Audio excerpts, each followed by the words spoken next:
आज हम हिंदी साहित्य के इतिहास के कुछ महत्वपूर्ण प्रश्नों को देखते हैं और आदिकाल के कुछ महत्वपूर्ण प्रश्नों को देखते हैं जो पिछले परीक्षाओं में पूछा जा चुका है। वन लाइनर में है, चंद्रधर शर्मा गुलेरी, इनकी जो कहानी है उसने कहा था, बहुत प्रसिद्ध है। और इनके निबंध है कछुआ धर्म, मारे सिमोह उठाव। फिर आपका आता है श्याम सुंदर दास, इनका है हिंदी शब्द सागर जो एक संपादित ग्रंथ है। हजारी प्रसाद द्विवेदी, हिंदी साहित्य की भूमिका, हिंदी साहित्य उद्भव और विकास, हिंदी साहित्य का आदिकाल। फिर आपका है डॉक्टर रामकुमार वर्मा, हिंदी साहित्य का आलोचनात्मक इतिहास। फिर है विश्वनाथ प्रसाद मिश्र, हिंदी साहित्य का अतीत जो 2 भाग में है। पादरी Edwin Greaves, sketch of Hindi literature जो आंग्ल भाषा में है। पादरी FEK की पुस्तक है A history of Hindi literature, दोनों परीक्षाओं में बहुत पूछी जाती है। पादरी एडविन ग्रीव्स की स्केच ऑफ हिंदी लिटरेचर, पादरी FEK की A history of Hindi literature. Shyam Sundar Das की एक और है हिंदी गोविंद रत्न माला। महावीर प्रसाद द्विवेदी जी की कवि और कविता, उपन्यास, रहस्य, भाषा और व्याकरण। भारतेंदु हरिश्चंद्र जी का तदीय सर्वस्व, मणिकर्णिका, बादशाह दर्पण। किशोरीदास वाजपेयी जी का हिंदी शब्दानुशासन, हिंदी व्याकरण। हिंदी व्याकरण आपका कामता प्रसाद गुरु जी का है। हेमचंद्र जी का शब्दानुशासन, धीरेन्द्र वर्मा का ब्रजभाषा व्याकरण। जशुआ केटलर जी का देखते हैं हिंदुस्तानी ग्रामर 1698, ये हिंदी का प्रथम व्याकरण है। चंद्रधर शर्मा गुलेरी जी का ये पुरानी हिंदी। नलिन बिलोचन शर्मा, हिंदी साहित्य का इतिहास दर्शन। बच्चन सिंह, हिंदी साहित्य का दूसरा इतिहास। नामवर सिंह, आधुनिक हिंदी साहित्य की प्रवृत्तियाँ। सुमन राजे, हिंदी साहित्य का आधा इतिहास। डॉक्टर श्याम सुंदर दास जी की जो ग्रंथ है हिंदी भाषा और साहित्य। डॉक्टर इंद्रनाथ मदान जी का मॉडर्न हिंदी लिटरेचर। शिव सिंह सेंगर जी का शिव सिंह सरोज। डॉक्टर गणपत चंद्रगुप्त जी का हिंदी साहित्य का वैज्ञानिक इतिहास। ब्रजरत्न दास जी का खड़ी बोली हिंदी साहित्य का इतिहास। पद्मलाल पुन्नालाल बख्शी जी का हिंदी साहित्य विमर्श। विश्व साहित्य, हिंदी कथा साहित्य। सूर्यकांत शास्त्री जी का हिंदी साहित्य का विवेचनात्मक इतिहास। विश्वबंध जी का हिंदी नवरत्न, विश्वबंध जी का है हिंदी नवरत्न। नंदुलारे वाजपेयी जी का हिंदी साहित्य 20वीं सदी। परशुराम चतुर्वेदी जी का उत्तरी भारत की संत परंपरा। लक्ष्मी सागर वार्ष्णेय के ग्रंथ है आधुनिक हिंदी साहित्य। बच्चन सिंह जी का हिंदी साहित्य का नया इतिहास, आधुनिक हिंदी साहित्य का इतिहास। ये रचना क्रम से नहीं है, ग्रंथ जो है क्रम से नहीं है इसलिए क्योंकि जैसे जैसे परीक्षाओं में पूछे गए हैं वैसे वैसे ये यहाँ पर दिए गए हैं उसी क्रम से। राम स्वरूप चतुर्वेदी जी का हिंदी साहित्य और संवेदना का विकास। महेश दत्त शुक्ल जी का भाषा काव्य संग्रह। हजारी प्रसाद द्विवेदी जी का एक और ग्रंथ है वो है मध्यकालीन बोध का स्वरूप। इसी क्रम में हम आदिकाल के प्रमुख प्रश्नों को देखते हैं जो पिछले ये पेपर में पूछे जा चुके हैं, प्रीवियस ईयर पेपर के हैं। जैसे जैसे पूछे गए हैं वैसे वैसे क्रम से ये हैं। जैसे खड़ी बोली हिंदी का प्रथम कवि किसे माना गया है, तो अमीर खुसरो जी को माना गया है। ये एक आदिकालीन कवि हैं। इनकी रचनाओं में विशेषता पहेलियाँ और मुकुरियों में खड़ी बोली हिंदी का प्रयोग हुआ है। तो जो महत्वपूर्ण प्रश्न है वो ये है खड़ी बोली हिंदी का प्रथम कवि किसे माना गया है, वो आपका मीर खुसरो जी को माना गया है। अपभ्रंश शब्द का प्रयोग सर्वप्रथम किसने किया है, तो पतंजलि ने किया है। जबकि स्वयंभू को अपभ्रंश का वाल्मीकि कहा जाता है और पुष्पदंत को अपभ्रंश का भवभूत कहा जाता है। स्वयंभू को क्या कहा जाता है, वाल्मीकि, और पुष्पदंत को भवभूत कहा जाता है। लेकिन जो अपभ्रंश शब्द का सर्वप्रथम प्रयोग है वो पतंजलि ने किया है।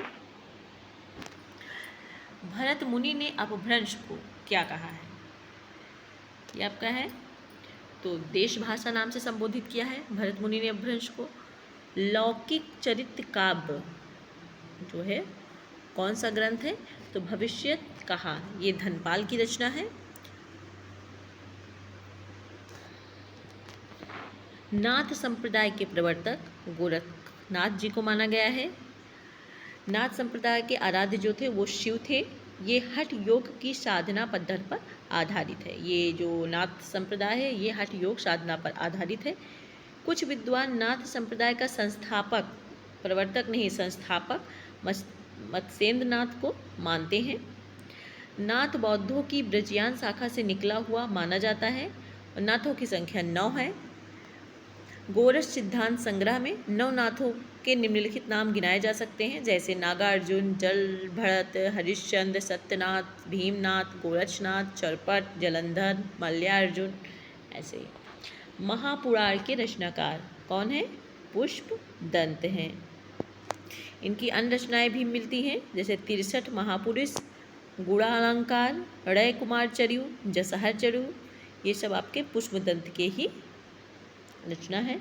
शुद्धों और नाथों में सबसे पुराने मच्छंदरनाथ जिनको मत्स्येंद्र नाथ भी कहा गया है।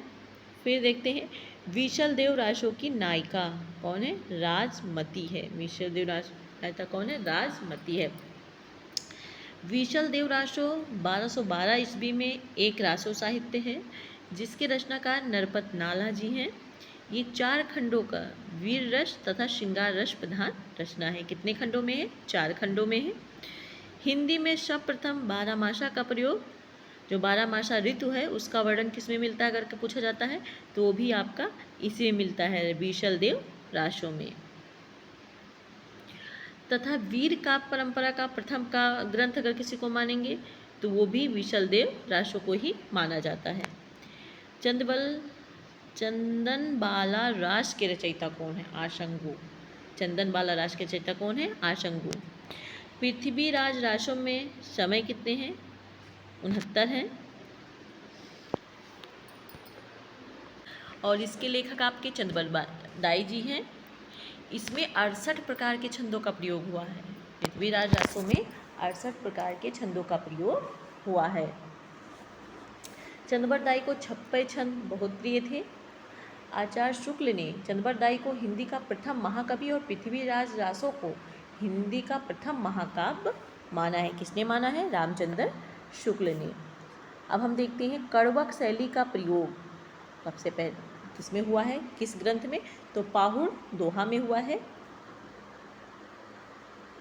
देखते हैं पृथ्वीराज रासों का प्रमुख रस वीर और श्रृंगार है। हिंदी काव्य धारा के लेखक कौन है, राहुल सांस्कृत्यायन है इसके रचयिता। शिलांकित रचना किसे माना जाता है, राहुल बेल को माना जाता है। प्रबंध चिंतामणि किसकी रचना है, मेरुतंग की है। जसहर चरित्र रचना किसकी है, पुष्पदंत जी की है। दब्ब शहाव पयास अपभ्रंश ग्रंथ की रचना देवसेन ने किया है। संदेश रासक खंड काव्य ये अब्दुल रहमान की है जो कालिदास के मेघदूत से प्रेरित है। आलवार संतों की संख्या 12 है। जो ये आपके आलवार थे वो तमिल कवि और संत थे। इनका काल 6वीं से 9वीं शताब्दी के बीच रहा है। इनके पदों का संग्रह दिव्य प्रबंध कहलाता है। क्या कहलाता है, दिव्य प्रबंध कहलाता है। अब हम देखते हैं कैमाश वध किसकी प्रमुख घटना है, तो ये पृथ्वीराज रासों की प्रमुख घटना है। फिर देखते हैं देसियल बैना सबजन मिठा की भाषा क्या है, तो ये देशी भाषा में है और ये एक मैथिल भाषा की पंक्ति है। विद्यापति की प्रमुख रचना पदावली है जो मैथिल भाषा में लिखी गई है। इनकी कीर्तलता तथा कीर्तपताका मुख्यतः अवहट भाषा में रचित रचना है। विद्यापति दरबारी कवि थे। किसके दरबारी कवि थे पूछा गया है, तो विद्यापति तिरहुत के राजा शिव सिंह और कीर्त सिंह के दरबारी कवि थे। कीर्त सिंह यहाँ दिया गया है, शिव सिंह नहीं दिया गया है, शिव सिंह के भी थे। ये प्रमुख आदिकालीन कवि थे। इनके गुरु का नाम पंडित हरि मिश्र था। ये बिहार के दरभंगा जिले के बिपशी नामक गांव के निवासी थे। ये कहाँ के निवासी थे, ये बिहार के दरभंगा जिले के बिपशी नामक गांव के निवासी थे। यहाँ पे जैसे आपका शिव सिंह भी रहेगा, लिख दे कि 1 मिनट।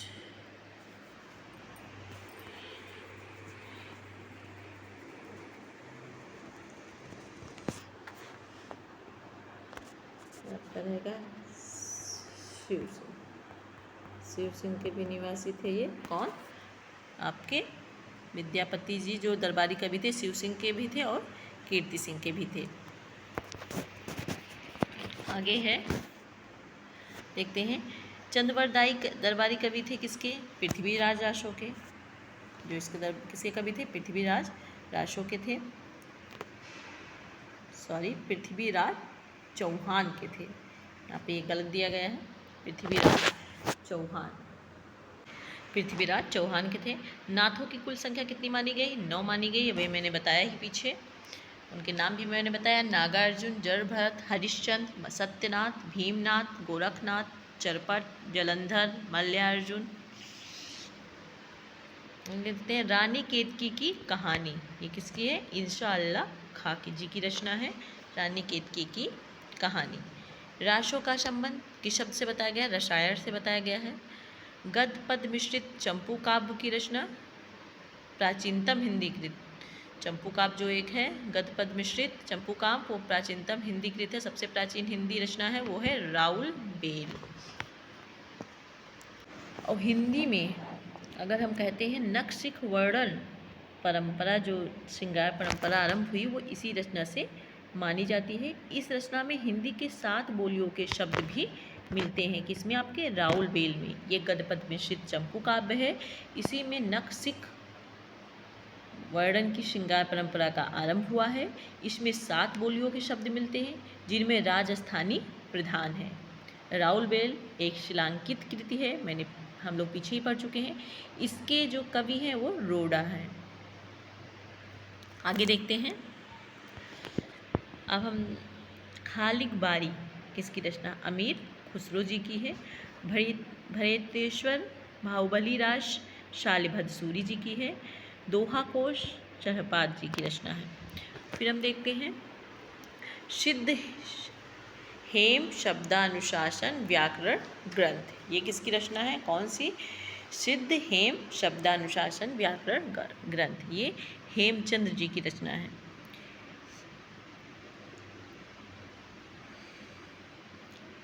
हेमचंद जी गुजरात के सोलंकी राजा सिद्धराज जयसिंह और उनके भतीजे कुमारपाल के दरबार में रहते थे। हेमचंद जी की रचना है जो एक व्याकरण ग्रंथ है, हेम शब्दानुशासन। ये सोलंकी के राजा सिद्धराज जयसिंह और उसके भतीजे कुमारपाल के दरबारी कवि थे, कह सकते हैं। अपभ्रंश की उत्तरकालीन अवस्था कौन सी है? अवहट है। क्रम मैंने दे दिया है, संस्कृत, फिर पाली, फिर प्राकृत, फिर अपभ्रंश, फिर अवहट। आगे देखते हैं। विशुद्ध चरितावली के लेखक माधव प्रसाद मिश्र जी हैं। राजशेखर की उपाधि किसे दी गई थी? तो ये विद्यापति जी को दी गई थी। क्या? राजशेखर की उपाधि। बहुत से उपनामों से पुकारा गया, जैसे अभिनय, जयदेव, कवि शेखर, कवि कंठाहार, नव कवि शेखर, खेलन कवि, पंचानन, मैथिल कोकिल नामों से पुकारा गया है इनको। और बच्चन सिंह ने विद्यापति को जातीय कवि कहा है। ऐसे ही इन्हें अनेक नामों से पुकारा गया है, क्या विभूषित किया गया है। अब हम देखते हैं पहेलियों और मुकरियों के लिए। हमने देखा ही इससे पहले भी, अमीर खुसरो जी को माना जाता है। इनका जो मूल नाम था वो क्या था? अबुल हसन था। फिर हम देखते हैं आदिकाल के साहित्य में उपेक्षित रहा। आदिकाल की जो साहित्य थी उसमें सब सामाजिक चेतना थी, आश्रयदाता प्रशंसा थी, धार्मिक चेतना थी, लेकिन किसका अभाव था? राष्ट्रीय चेतना का अभाव था।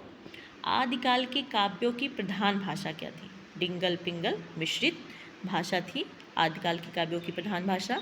डिंगल मतलब राजस्थानी प्लस अपभ्रंश और पिंगल मतलब राजस्थानी प्लस ब्रजभाषा। फिर हम देखते हैं रणमल छंद के रचयिता कौन है? तो श्रीधर जी हैं। पृथ्वीराज रासों में पृथ्वीराज के पिता कौन हैं? तो सोमेश्वर हैं। फिर हम देखते हैं प्राकृत भाषा हिंदी किसे कहा गया है या इससे क्या आशय है? तो इससे आशय है अपभ्रंश का। गोरा बादल की कथा के रचयिता जटमल जी हैं। हमने यहाँ पे कुछ महत्वपूर्ण प्रश्नों को देखा जो आपके प्रीवियस ईयर पेपर से लिए गए हैं। धन्यवाद।